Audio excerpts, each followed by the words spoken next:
वासना का समय है। बड़े रूप से नहीं लेकिन छोटे रूप से कुछ दिनों के लिए हमने आपको सौभाग्य दिया, आपने निवेदन किया कि कालीन वासना का समय का थोड़ा ज्ञान बढ़े, कुछ छोटे रूप में कम समय में मतलब शास्त्र तो बहुत अच्छे हैं तो इनका ज्ञान आपको मिले। तो ये ज्ञान जो हम देने जा रहे हैं ध्यान से प्रारंभ होगा, तो ध्यान से ही मोक्ष होता है। इसलिए ध्यान की बात पहले करेंगे, ध्यान देकर सुनना है। सम्यक ध्यान सतत ओम योग ध्यान, फिर जीवन संस्कार और फिर आगम योग का प्रथम भाग, फिर आगम योग का द्वितीय भाग, शाम को पुणे जीवन संस्कार की कक्षा और जीवन धर्म संस्कार की कक्षा, ऐसे करके यह शिविर का जो माध्यम है इससे होगा। और इसमें हमारा जो ज्ञान बढ़ेगा, ये ज्ञान बहुत मंगलमय होगा। ये ज्ञान हमारे लिए बड़े बड़े शास्त्रों के लिए पढ़ने में निमित्त बनेगा। हम लोग इसके माध्यम से सिद्धांत शास्त्रों को समझ सकेंगे। सिद्धांत शास्त्र मतलब वे बड़े बड़े शास्त्र नहीं है कि सत्संगारम असाय पढ़ा नहीं है, वे तो साधु लोग पढ़ते हैं। लेकिन आप जैसे कि सर्वार्थ सिद्धि है, उसके तहत तत्काल सूत्र है, सर्वार्थ सिद्धि है, लालगार्पिक है, या कर्मकांड जीवकांड वगैरह जो गौमन साहब होते हैं, इनका वर्णन, ये सब चीज़ों को अपन पढ़ सके, ऐसा अपना प्रवेश हो जाए, अपन को सब चीज़ें समझ में आने लगे। और भी ज्ञानार्णव वगैरह हैं, बाकी तो छोटे छोटे शास्त्र प्रकाश रत्न स्वामी कार्तिका आदि आदि है, तो इनका भी अपन को ज्ञान और इनको समझने की शक्ति अपन को मिलेगी। इसलिए इन शास्त्रों का अध्ययन जरूरी है। अभी प्रातः का ध्यान के बारे में कहेंगे, आपको प्रथम देखना कि तो अब इस समय ऐसा हो गया कि इस समय तो अपनी क्लास पूरी हो जाए, छूट जाता अपना शिविर का ये जो भी प्रतिदिन का चलेगा कार्यक्रम। तो प्रारंभ जो होगा वह करीब 8:30 बजे से प्रारंभ होगा।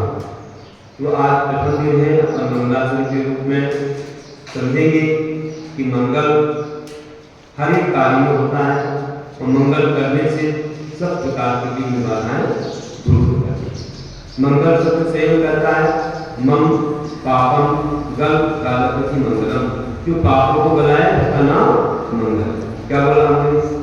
आप नोट कर सकते हो। मंगल किसे कहते हैं? मम पापम, ममता पाप, गल गालपति जो नष्ट करता है, ममता पाप को गल मतलब नष्ट करता है, गलाता है, उसका नाम मंगल है। एक अर्थ होगा मंगल का कि जो पापों को गलाए मंगल है।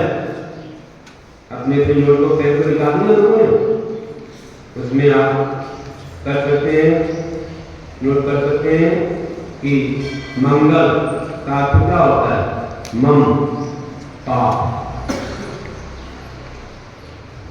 पापम, और गल गालती मतलब जो गलाए नष्ट करे उसका नाम मंगल है। और दूसरा अर्थ और है, ये तो पहला अर्थ हो गया। अब दूसरा अर्थ है कि मंगल, मंगल मतलब सुख, मंगल मतलब सुख, ला दाती ददाती तो देता, जो सुख को देता है वो मंगल। मंगल मतलब सुख, ला मतलब देता है, वह मंगल है। तो जो पापों को गलाए वो मंगल है और जो सुख को लाए वो मंगल है। ऐसे मंगल को हमने यहाँ पर मंगल भगवान वियोग बोल के किया है और मनोदेता बोल के किया है। उसी को हम सम्यक ध्यान के रूप में, सम्यक ध्यान शतक में इस रूप से करेंगे मंगलाचरण। आप देख रहे हो आपके सामने सम्यक ध्यान शतक है ना? बोलिया प्रश्न नंबर 1, वहां पर मंगलाचरण है, हम पढ़ेंगे। सिद्ध देव जिन श्रेष्ठ है परमेष्टि पद रूप, नमता सम्यक ध्यान में तनु आपके अनुरूप। क्या कहा है कि सिद्ध देव जिन श्रेष्ठ है। जो सिद्ध देव है वे जिन है, मतलब इन्होंने इंद्रियों को जीत करके सिद्ध पद पाया है, वे श्रेष्ठ है। पांचों परमेष्टि में सबसे श्रेष्ठ है, क्योंकि आठों कर्मों का नाश करके सिद्ध बने। तो ये सबसे महान कहलाते हैं। ये अंतिम पद है, इसके बाद कोई पद नहीं है। लेकिन अनंतों को नमन किया जाता है। नमो का रूप में क्यों? क्योंकि अनंत हमको दिखते हैं, उनकी वाणी दिखती है, इसलिए हम अपने स्वार्थ से उन्हें पहले नमन करते हैं। कैसे तो सिद्ध बड़े ये परमेष्टि पद रूप है, परम इष्ट, सबसे उत्कृष्ट जो पद होता है, सबको इष्ट होता है, प्रिय होता है। ऐसा जब परम पद में स्थित है वे परमेष्टि कहलाते हैं। और उन्हें मैं सम्यक ध्यान में नमन करता हूँ। नमता सम्यक ध्यान में, अपने सम्यक ध्यान में नमन करता हूँ। सम्यक ध्यान के लिए, उसकी प्रसिद्धि के लिए उन्हें प्रणाम करता हूँ, नमन करता हूँ, वंदन करता हूँ। मेरा उद्देश्य क्या है? क्या फल मुझे मिले? बनूं आपका नहीं, आप मतलब भगवान, मैं सिद्ध भगवान के समान या रूपों के समान बन जाऊं। मेरा यही भाव है और कोई भाव नहीं है कि मैं तो उन सिद्धों के समान बन जाऊं, इस पद की प्राप्ति मुझे हो। इसलिए यहाँ पर मंगल किया है, इस प्रकार से बता दिया। अब इसके बाद में हम चलते हैं कि हम कहाँ हैं अभी। हमें जाना है सिद्ध लोक में, हमें सिद्ध बनना है। लेकिन हम कहाँ हैं अभी? अभी हम संसार में।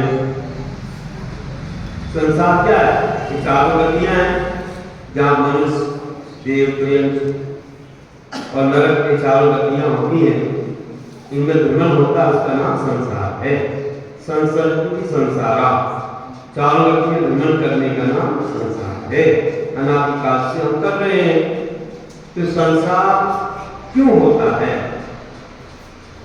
पहले नंबर तो संसार क्यों होता है और संसार से पार कैसे होते हैं। तो ये पद हम पढ़ रहे हैं उसमें कि पदार्थ संयोग से कर्म बंध संसार, भोग चले चिंता मिटे, ध्यान करे भगवान। कि पर पदार्थ संयोग से, पर पदार्थ हमारे सामने रहते हैं और उसमें राग द्वेष हम करते हैं, हमारा करते हैं, तो कर्मों का बंध होता है आत्मा में। जैसे शरीर में धूल चिपकती है, ऐसे आत्मा में भी कर्मों की धूल चिपकती रहती है, कर्मों का बंध होता है। तो फिर उससे गति होती है, गति में शरीर मिलता है, दुनिया मिलती है, फिर विषय भोग मिलते हैं, फिर राग द्वेष करते हैं, भोगों को भोगते हैं, तो फिर कर्मों का बंध हो जाता है, फिर गति आदि मिलती है और हम भोगों को छोड़ दें, दोनों सबका त्याग करने जैसे हमारे भगवान ने कर दिया, हमारे को करते हैं। अगर हम भोगों को छोड़ देंगे तो सारी चिंताएं भी मिट जाएंगी, किसी को चिंता नहीं रहेगी, फिर तो आत्मा का चिंतन चलेगा और इससे ध्यान शुरू होगा। सब पदार्थ छोड़ने से शरीर भी मेरा नहीं है, जहाँ मेरे अपनी नहीं, कहाँ न अपनों कोई, घर संपत्ति पर प्रकट नहीं, पर घर करता है। तो देह शरीर अपना नहीं है तो पदार्थ कैसे अपने होंगे? इस प्रकार से ये तो सब संयोग वियोग लगा है। घर संपत्ति आदि को बहुत दुख दिख रहे, शरीर में पास वाली चीज हमारी नहीं है और पास वाली चीज कर्म भी हमारे नहीं है। ये कर्म भी जो है भौतिक है, अपनी आत्मा को बस एक ज्ञान का स्वभावी है, एगो में शाश्वत वाला नाम मन संरक्षण से सामने वाला भाव सत्य संयोग रखना कि मैं एक शाश्वत ज्ञान दर्शन स्वरूप की आत्मा हूँ, बाकी सब चीजें कर्म और नौकर्म शरीर आदि मेरे से पर है, भिन्न है, मेरे नहीं है। तो इस प्रकार ध्यान में होता है, तब वो ध्यान करने से सारे कर्मों का नाश होता है और ये आत्मा संसार से पार हो जाती है।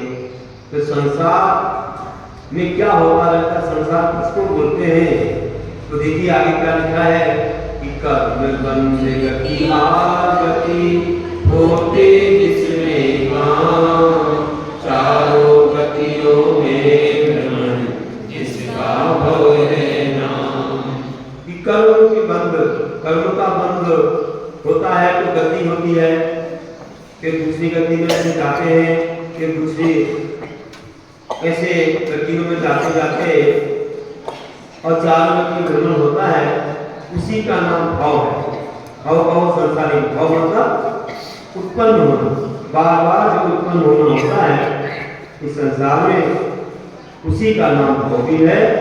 ऐसे भाव से कैसे हम पार हो सकते हैं? तो बताया है कि संसार से पार होने के लिए, चारों गतियों से पार होने के लिए हमें क्या करना पड़ेगा? क्या करना पड़ेगा? देखो, मनुष्य से तो हम पार हो सकते हैं, मोक्ष जा सकते हैं। मनुष्य मनुष्य भी हो सकता है, पंछी भी हो सकता है, देव भी हो सकता है, नारकी भी हो सकता है और एक मोक्ष भी हो सकता है। चौथा काल को नागा संगम हो मुनि बन के ध्यान किया जाए तो सारे कर्मों का नाश करके मोक्ष हो जाता है। और मानो कोई टेलेंट है तो वह टेलेंट बन सकता है, देव बन सकता है, मनुष्य बन सकता है, नारकी बन सकता है। चार गति हो सकती है, पंचम बार मनुष्य की चार गति है, मोक्ष करेगा। देव मनुष्य बन सकते हैं, देव देव नहीं बन सकते, तो नारकी नहीं बन सकते। नारकी भी मनुष्य बन सकते हैं, देव बन सकते हैं। ना भी नारकी से नारकी बन सकते हैं, ना देव प्रयास प्राप्त कर सकते हैं। सीधा सीधा कहाँ जाते हैं इनको बता दिया। मनुष्य गति से गंगेश्वर के समान है कि पंचम गति भी यहाँ से होती है, मोक्ष होता है। तो कैसे हमारे संसार का नाश हो, हमें क्या करना पड़ेगा? सर्व कर्म का नाश जहाँ होए वह हो, मुझे कर्मों को प्राप्त हो, सिद्ध बनाता हूँ। सब कर्मों का नाश होगा, ध्यान करेंगे सब कर्मों का नाश होगा। निर्गत बन के ही ध्यान होता है, बिना परिग्रह के आगे आत्मा का ध्यान, यह शुक्ल ध्यान नहीं होता है। और एक बार शुक्ल ध्यान